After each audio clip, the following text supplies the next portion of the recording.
Atos, capítulo 13.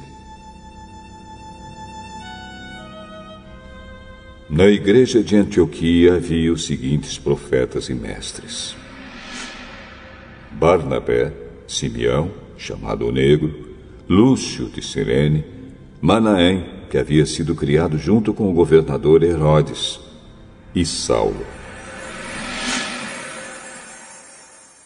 Certa vez, quando eles estavam adorando o Senhor e jejuando, o Espírito Santo disse: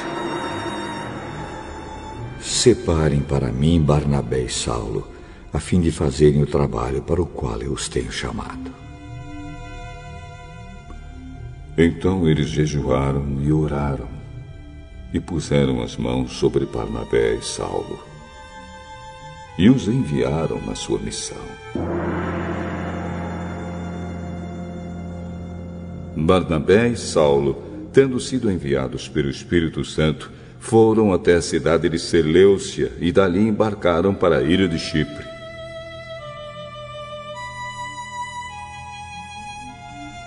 Quando chegaram à cidade de Salamina, começaram a anunciar a palavra de Deus nas sinagogas. E eles tinham João Marcos para ajudá-los no trabalho missionário. Eles atravessaram toda a ilha, chegando até a cidade de Pafos. Ali encontraram um judeu que era mágico e falso profeta, chamado Bar-Jesus. Ele era amigo de Sérgio Paulo, o governador da ilha, que era um homem muito inteligente. O governador mandou chamar Barnabé e Saulo, pois queria ouvir a palavra de Deus. Mas o mágico Elimas, este é o nome dele em grego, era contra os apóstolos.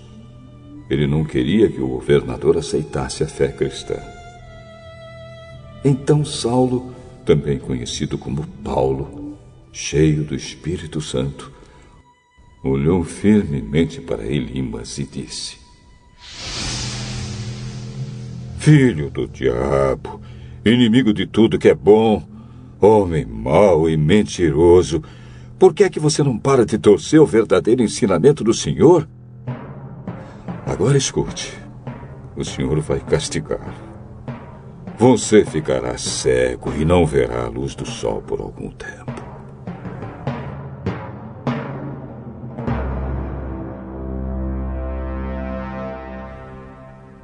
No mesmo instante, Elimas sentiu uma nuvem escura cobrir os seus olhos e ele começou a se virar para todos os lados, procurando alguém que o guiasse pela mão.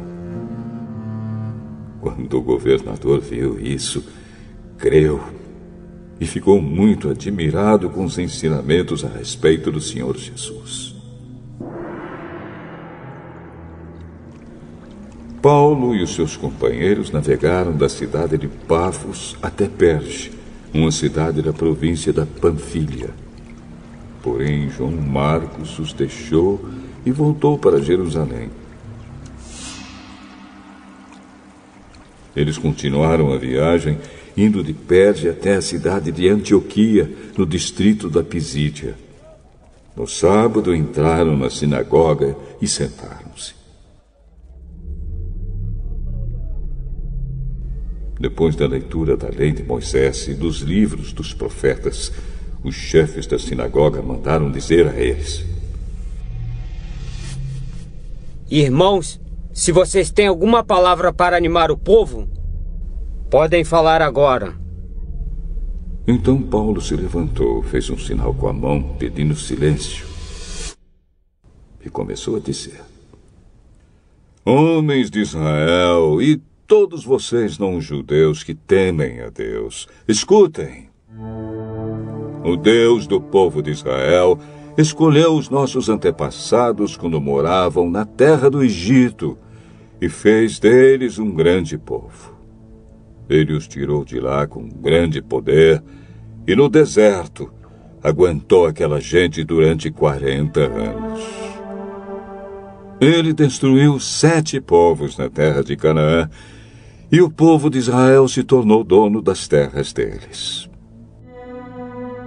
Tudo isso levou uns 450 anos. Depois disso, Deus lhes deu juízes até o tempo de Samuel. Quando o povo pediu um rei, ele lhes deu Saul, filho de Quis, da tribo de Benjamim, para ser rei deles durante 40 anos. Depois que tirou Saul, Deus pôs Davi como rei e disse isto a respeito dele: encontrei em Davi, filho de Jessé, o tipo de pessoa que eu quero e que vai fazer tudo o que eu desejo. Um dos descendentes de Davi foi Jesus, a quem Deus pôs como Salvador de Israel, como havia prometido. Antes da vinda de Jesus, João Batista anunciou sua mensagem a todo o povo de Israel, dizendo que eles deviam se arrepender e ser batizados. Mas, quando João estava terminando a sua missão, disse ao povo: quem é que vocês pensam que eu sou? Eu não sou aquele que vocês estão esperando. Mas escutem, ele vem depois de mim. Porém, eu não mereço a honra de tirar as sandálias dos pés dele.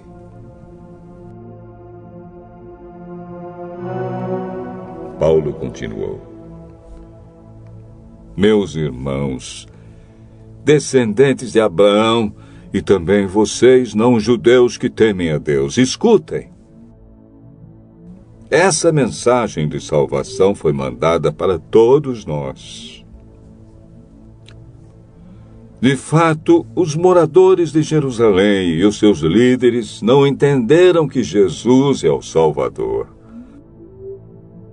E também não compreenderam as palavras dos livros dos profetas, que são lidos todos os sábados. Mesmo assim, ao condenarem Jesus, eles estavam cumprindo essas profecias. E embora não encontrassem nenhuma razão para condená-lo à morte, pediram a Pilatos que mandasse matá-lo. Depois de fazerem tudo o que as Escrituras Sagradas falam a respeito dele, eles o tiraram da cruz e o puseram num túmulo.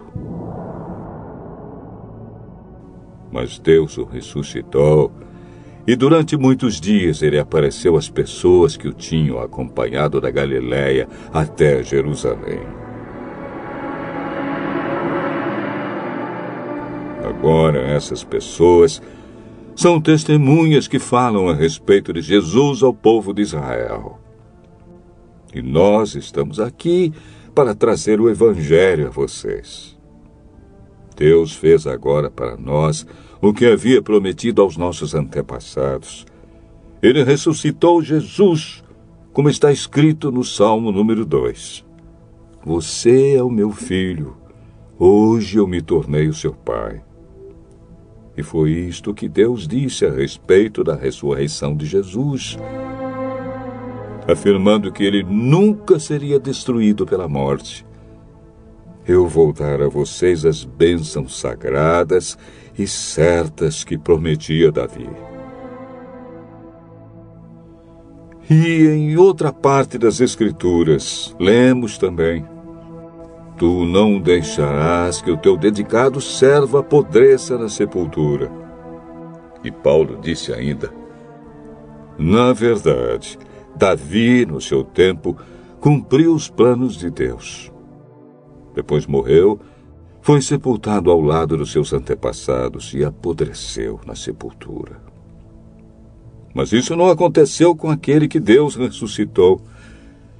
Meus irmãos, todos vocês precisam saber com certeza que é por meio de Jesus que a mensagem do perdão de pecados é anunciada a vocês.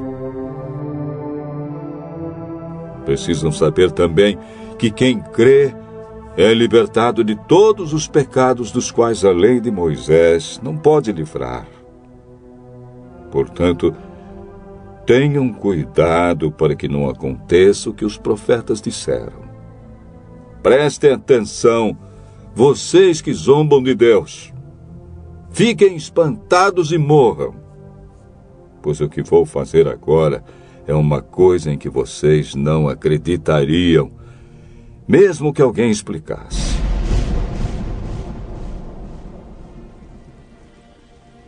Quando Paulo e Barnabé estavam saindo da reunião, as pessoas pediram com insistência que eles voltassem no sábado seguinte, a fim de falarem sobre o mesmo assunto. Depois da reunião, muitos judeus e outras pessoas convertidas ao judaísmo acompanharam Paulo e Barnabé, que falavam com eles e animavam todos para que continuassem firmes na graça de Deus.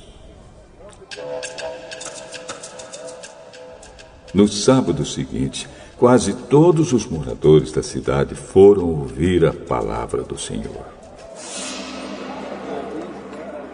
Quando os judeus viram aquela multidão, ficaram com muita inveja. Então começaram a dizer o contrário do que Paulo dizia e o insultaram. Porém, Paulo e Barnabé falaram com mais coragem ainda. Eles disseram: era necessário que a palavra de Deus fosse anunciada primeiro a vocês que são judeus.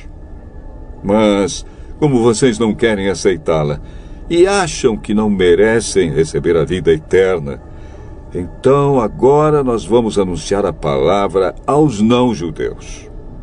Pois esta é a ordem que o Senhor Deus deu a nós, o seu povo. Eu coloquei você como luz para os outros povos, a fim de que você leve a salvação ao mundo inteiro. Quando os não-judeus ouviram isso, ficaram muito alegres e começaram a dizer que a palavra do Senhor era boa. E creram todos os que tinham sido escolhidos para ter a vida eterna. A palavra do Senhor se espalhou por toda aquela região. Mas os judeus atiçaram as mulheres não judias da alta sociedade, convertidas ao judaísmo, e também os homens mais importantes da cidade. E começaram a perseguir Paulo e Barnabé, e os expulsaram daquela região.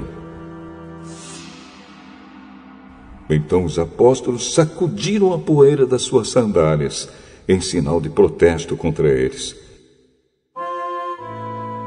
E foram para a cidade de Icônio. E os cristãos de Antioquia continuaram muito alegres e cheios do Espírito Santo.